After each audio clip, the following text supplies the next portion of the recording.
extend from time to time. Et donc, nous allons maintenant passer au point 5 now de we can go l'ordre on du to jour, item 5 of the agenda, which is the Minsk Declaration on the life course within the context of Health 2020.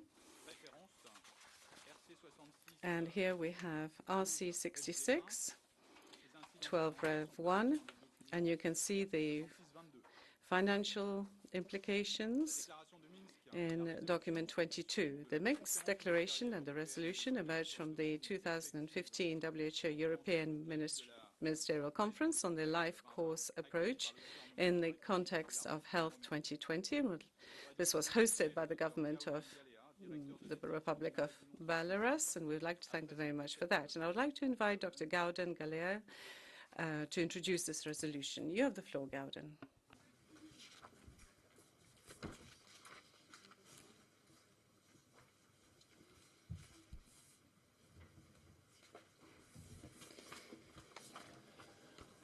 Mr. President, Madam Regional Director, Excellencies, ladies and gentlemen, it's my pleasure to very briefly remind you, having consulted so strongly over the past year on the contents and the organization of the Minsk conference, to remind you that it happened.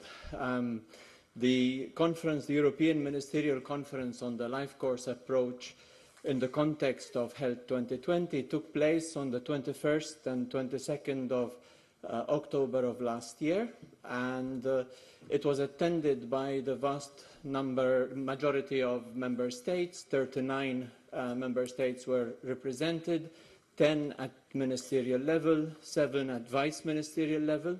It was organized in collaboration with a range of UN agencies, UNICEF, UNFPA, UNDP, UNESCO, World Bank, were not just represented, but took part in the planning of the meeting and attended assiduously at both the face-to-face meetings and the telephone conferences of the Scientific Advisory Committee. When we started to plan the life course, the initial reaction was, what's new? We have been using the life course for such a long time, and yet it's actually quite interesting that, of course, the concepts of life course approach are well known to epidemiologists, that there are periods of life in development where the human is very sensitive to, for example, external environmental influences and risk factors, that over life there is an accumulation of risks and stresses that influences the later appearance of ill health or loss of function, and that the experience of the individual is compounded as it happens in groups in society. Social mobility, financial crises, they create situations where major cohorts of the population face stresses together. The conference looked at how we use the concepts of the life course and found that most often we tend to use it very trivially, simply to say that there are a series of stages in life, and then to classify using a simple taxonomic approach. These interventions are for babies, these interventions are for mothers, these interventions are for middle-aged people and men or women in different age groups, and do not take into account the way these concepts challenge the practice of public health. Indeed, if we take the life course approach seriously, as finally decided in the declaration that was adopted, we are challenged to assess needs differently. We are challenged to use different ways of time discounting and discounting rates in developing cost effectiveness and cost benefit analyses. They suggest that we have even deeper justification for working across sectors, and the life course approach gives us further justification and support. The social experience of the life course suggests that many of our public health thinking is quite linear and trivializes the situation rather than looking at the complex interactions of multiple risk factors. The life course approach suggests, even more importantly, that we need to break down organizational boundaries and work together across disciplines and intersectorally. The classification, the report and the declaration were divided into three main areas that reflect all this thinking: that we should be acting early to identify and act on the sensitive periods, especially early in life, to act on time to break the accumulation of risks that have been identified within the life course approach, and that we need to act together in order to achieve the outcomes that we are aiming for intersectorally. The declaration is before you, ready for adoption, and I will end and thank you for your attention by showing you a short video that was used at the beginning of the Minsk conference in order to introduce it, at the same time giving me the opportunity to thank the Minister of Health and the government of Belarus for their huge participation, their partnership in the design of the conference, and their wonderful hospitality. So thanks to them and thanks to you. Cue the video, please. The life course approach to public health means matching policies to the needs of people at different stages of their lives. Human life has its own seasons of growth and decline. Each season, each transition, an opportunity to gain or lose health. From the beginning, a child that is cared for, stimulated, appropriately fed and protected, grows into an adult who has greater life chances, better brain development, superior educational achievement, and greater productivity. In adolescence, people gain greater control over their choices, and with the right support, many get a chance for a new start in life. And so on with every transition. The choice of a life companion, parenthood, retirement. Each is an opportunity for promoting and protecting health.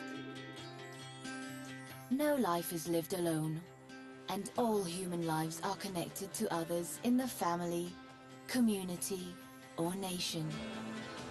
Acting together across government makes it possible to create the best conditions to generate health and well-being through the life course, and to have an effect on the health of generations to come.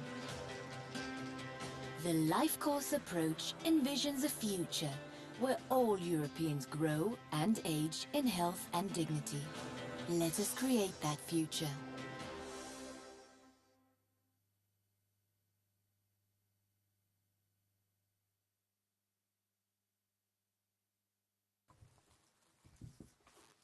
Thank you.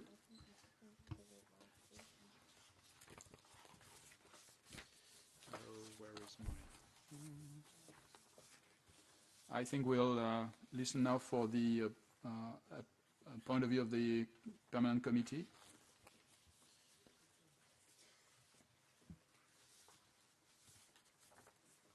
Et c'est le docteur Zarco qui présente. And Dr. Zarco will be presenting the views of the SCRC. Chair, Vice Chairs, ladies and gentlemen, I'm delighted to address the Regional Committee, particularly in the context of discussion of the Minsk Declaration following the Minsk Conference. Indeed, the European Ministerial Conference on the Life Course approach was one that was inspired by Health 2020, and it provided a better understanding for us of the life course approach in public health. It also encouraged countries to act early, act in time, and act together.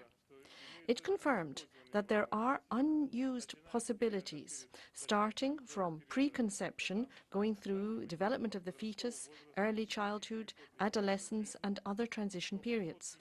But this approach requires a whole of government involvement, and it also requires the empowerment of people.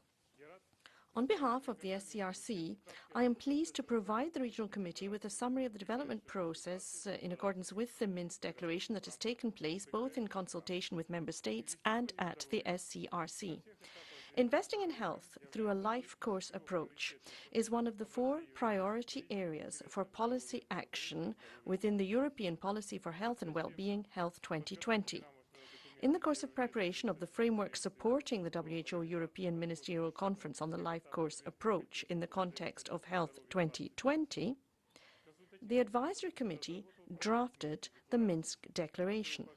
This declaration went through a consultation process which included Member States, civil society and UN partners. It was presented and discussed during the Minsk conference in October last year. The Standing Committee of the Regional Committee is pleased to note that the guidance provided was taken into account by the Secretariat and several changes were incorporated into the text of the declaration. The Standing Committee values the open and transparent process that was followed in developing and finalizing the Minsk Declaration. The drafting and consultation process included the following steps. The Advisory Committee. This committee had a number of meetings, and the initial drafting group was composed of experts and interested member states. It met several times, combined with online interactions. Then, in June-July 2015, there were technical and political consultations, and that round was held. 39 member states participated in the Minsk meeting.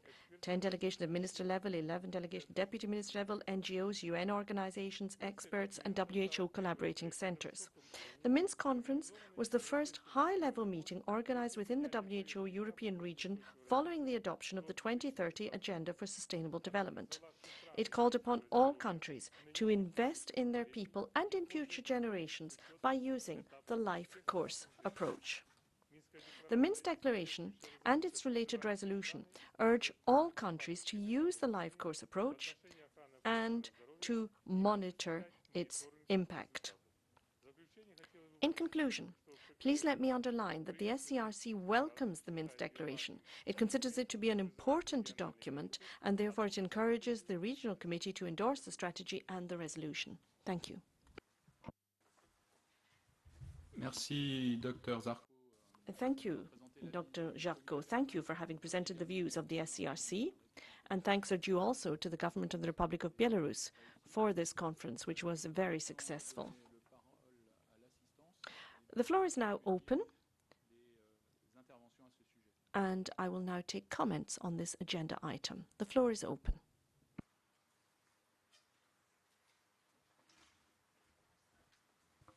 The Turkmenistan. Turkmenistan, you have the floor. C'est une dame. You have the floor, madam. Thank you. Thank you, Chair.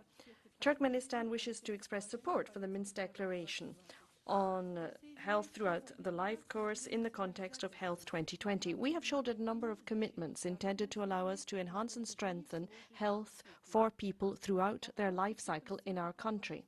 This approach, the life course approach, is a fundamental principle if we are indeed to craft an appropriate European health policy, the Health 2020 policy. And if we are to be successful in shouldering the commitments entered into in this declaration, there are 3 things we have to do. Firstly, we need political commitment at the highest possible level.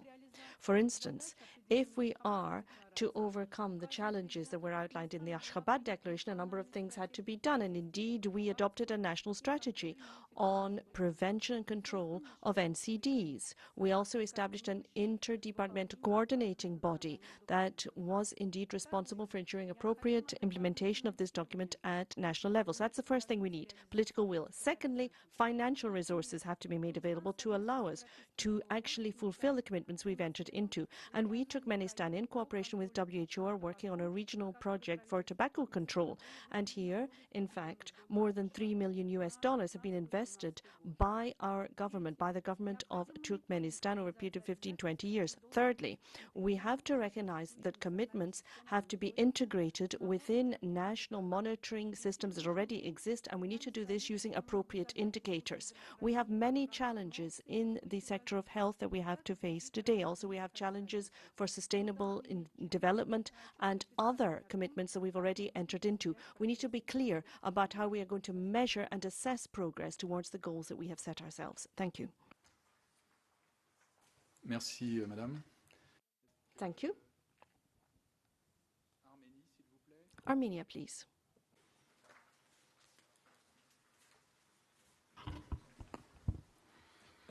Уважаемый председатель, уважаемые коллеги.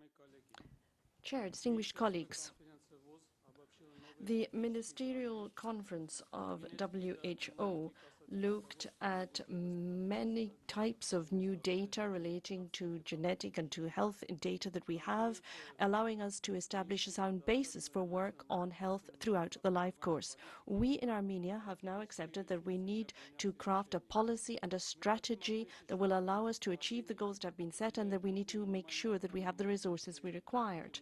We are particularly focused on maternal and child health in Armenia and on family planning. These are issues that have been recognized as being national priorities for us, and this has been recognized at the highest possible level in our country. We also have to ensure that family values within Armenia are appropriately respected. When it comes to the level of maternal mortality in our country, here we're talking about something that is really an issue of human rights. It's not a purely medical issue. We have to ensure that people have the right to health and they have the right to live healthily. And the early years of life are also particularly important in ensuring that the physical and psychological health of children can be developed, and we need to take particular care also to ensure that the health of women with many children is appropriately protected. We think then that all of this has to be a very important part of the policies that we are going to follow in order to allow us to move towards the goals set by Health 2020. And in that context, we think the Minsk Declaration is very important when we look at the life course approach in the context of Health 2020, but alongside that, we have the plan of action on sexual and reproductive health. And all of this dovetails very well with the target set in the 2030 Agenda for Development and the goals that have been set out for Europe. No one shall be left behind. That has to be our watchword throughout all of that. And in the light of all of that, we have crafted a new strategy in Armenia to ensure that people are taught about health, and also to ensure that we have a real action plan that will allow us to move forward, looking forward to the year 2020 and beyond. And we believe that the plan we have is one that will allow us to improve the indicators that we have for health, but also will allow everyone in our country to really have an opportunity of achieving their full potential for living a life that is healthy, particularly with a focus on their sexual and reproductive health. And we therefore support what is proposed here. We support this resolution. We think it will get us closer to the goals of Health 2020, and it will allow us to achieve the overarching goal of health for all throughout their lives. And we also believe that this will actually be something that we're doing not just for the present, but also for the good of future generations. Thank you. Merci l'Arménie. Thank you, Armenia. Any other comments? Would anyone else like to take the floor? I don't see any other requests for the floor. So is the committee now ready to adopt by consensus the draft resolution? Or perhaps Gauden would like to come back on some of the points raised?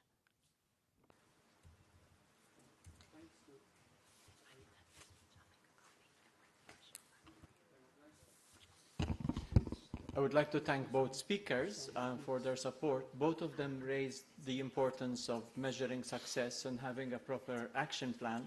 As specified, as mentioned by the regional director in her report to the regional committee, the work on the life course approach has not stopped after the conference, and we are intending to present at the appropriate time to the regional committee substantial analysis of evidence and actions that are implied by the conclusions reached within Minsk, so that there will be a policy implications of the life course approach at which I only hinted in my introduction, and which we expect to be revisiting at the appropriate time at this regional committee. Merci, Dr. Gauden-Galea. Donc, il me semble que le Thank you. Well, I think that the committee is now ready to adopt this draft resolution by consensus. I'm referring to the draft resolution in Conference Doc 12, Rev 1, with the amendments that have been proposed then by the EU. So this is the document entitled the Minsk Declaration on the Life Course Approach in the Context of Health 2020. Conference Document 12, Rev 1. If there are no objections, I take it that the resolution is adopted.